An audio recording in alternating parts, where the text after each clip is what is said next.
All right, we are going to do a construction where we are bisecting angles.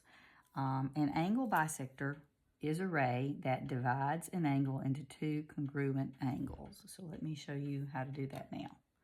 What you will do is draw any size angle that you want. Remember, an angle is made with two rays that have the same endpoint called vertex. So there is a nice acute angle, less than 90 degrees. And I'm going to call that angle A. Now take your compass and put your point on A. And then just sweep through so that you intersect both of the rays. Sometimes it helps to stand up over this to make that work a little bit better. And let's call that bottom intersection B and that top intersection C. Now, to bisect this, all I have to do is go to the C, put the point on C, and it doesn't matter.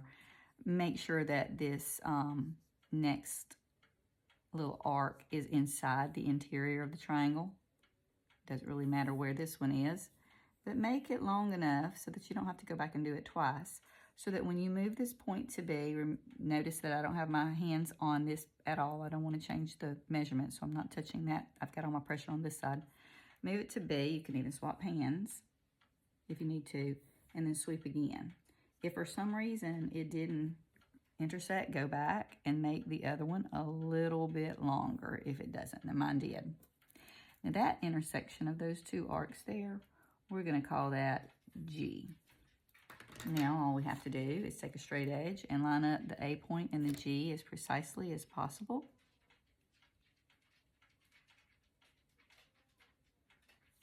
And create another line segment, or your ray. Now this ray right here is ray AG, and it bisects angle CAB. It causes the angle CAG to be exactly the same size as angle GAB.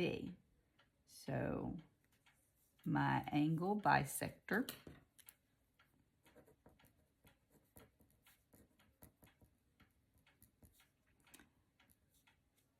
is ray AG. Remember that the endpoint has to be written first. And ray AG bisects angle A, creating two congruent angles.